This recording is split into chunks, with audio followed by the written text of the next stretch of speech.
Hey, what's up everybody? Today we're going to be taking a look at the Kershaw Skyline. So before I get to my view on this very popular knife, let's go through some specs real quick. 3 and 1/8 of an inch blade, 4 and 1/4 inch close, and 7 and 3/8 inches open.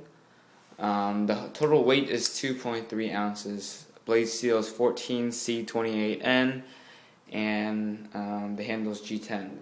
Now, I really like this knife. If you see basically any review on YouTube or read any review, this knife is getting positive reviews and a lot of praise. But I don't think it's as perfect as a lot of people make it out to be. A lot of people think it's the perfect knife for them. It's their favorite EDC blade. I'm not sure where that's coming from. I really like this knife, but there are actually some problems that a lot of people I've never heard people talk about. Maybe they're just for me, but I still really like this knife after all that. But let's start with the blade. The blade is probably the best part of the knife. You got that Kershaw, nice belly, spear point. Got a lot of belly, beautiful blade shape, and a very nice hollow grind. The tip comes to this decent, thinness, almost too thin, but not way too thin. But it's not, like super strong for a tip. But this is more of an EDC blade, so you're not going to have to worry about that too much.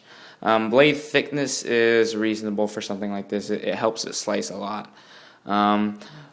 You can see the Kershaw logo here and the 1760 Kai patented. One of the problems you will hear about the Kershaw Skyline, probably the only one that's consistently out there, is the bead blast finish. Kershaw's bead blast finish is known for being extremely rust prone.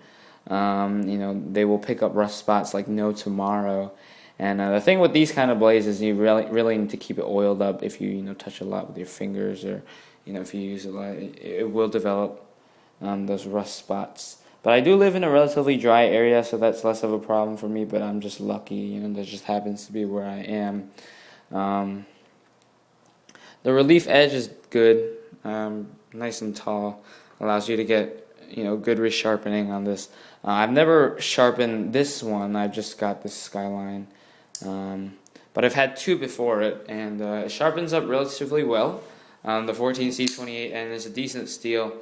It'll hold edge for a decent while, and it's good for an EDC blade. It's nothing magical, but it's no slouch either. So, that being said, let's go on to the flipper, which is what you use to open the knife. This is another small problem with the Skyline. This is billed by a lot of the people on the forums as a good knife for a knife collection to start, basically a starting knife in a person's collection.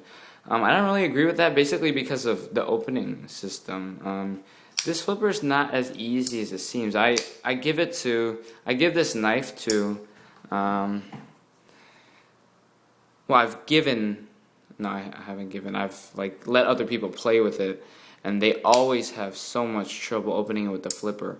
And I've sold two Skylines, the previous two I had, one to actually a friend, and he took a while to learn how to use a flipper. This thing actually has a pretty steep learning curve, and the problem is there's no real super good alternative. The thumb studs are really not that good. You can see here they're touching, so it's impossible for a left-handed person, and for a right-handed person, you really have to stick your thumb in there to open it. So the opening's not super easy. Eventually you'll get it, but if you're just starting out with knives, you might get jaded. Why is the first knife that I get impossible to open? But I can live with that because I'm good with flippers. Another thing I don't really like about the knife is the handle shape. It's very comfortable in hand, but the problem is when you hold it naturally, the knife will. If I hold the knife handle straight, like this, the blade will naturally angle up, and that makes it harder for you to cut stuff. I feel like when I'm holding it naturally, the blade's actually pointing upwards. So what I have to do is actually torque my wrist all the way down in order to get it cutting. It's actually pretty dramatic on this knife compared to a lot of the other knives that you'll see out there. They usually won't have anything more than the handle in line with the blade, so that when you're holding it, it naturally comes down. But the thing is that when you line up this handle here, it's actually pointing up, you can see. So it's kind of an awkward angle.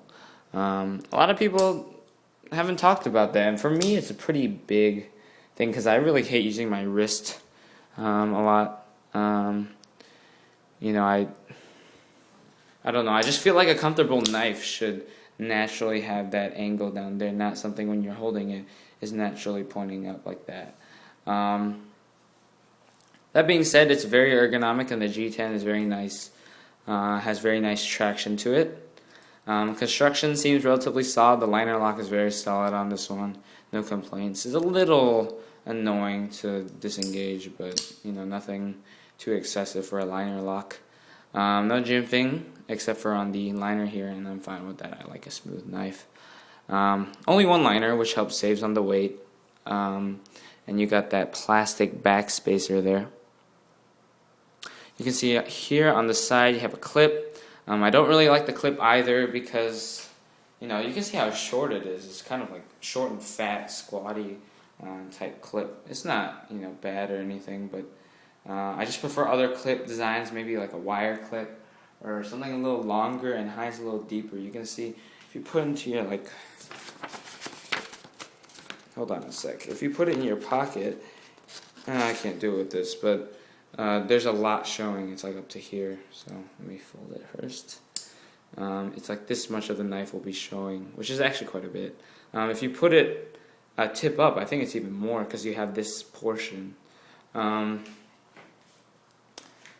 The thing is, it's also not really friendly for left-handed people because you can't switch the clip over, which I think is something you could pretty easily solve. You just drill 2 holes. I don't think that add a lot of cost to the knife.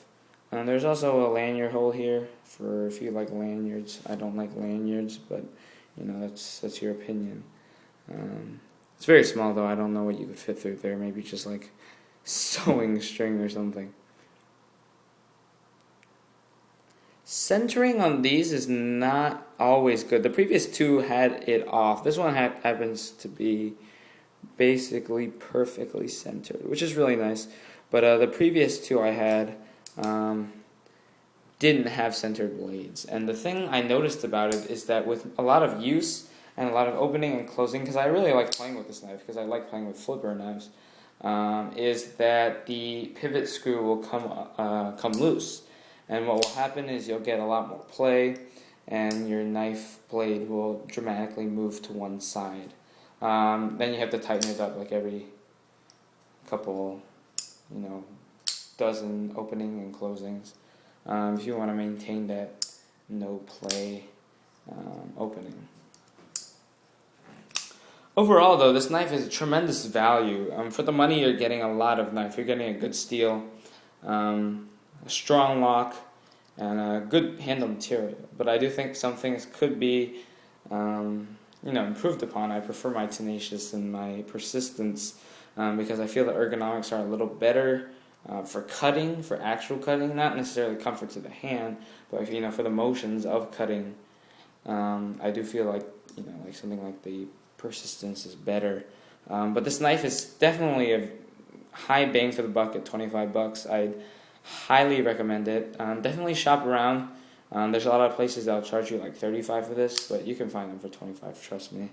And yeah, that's my review of the Kershaw Skyline. Hope you guys enjoyed it. Really nice knife, but I don't know, I feel like it has some problems that people don't like talking about. But anyways, I'll see you guys later. Peace. Bye.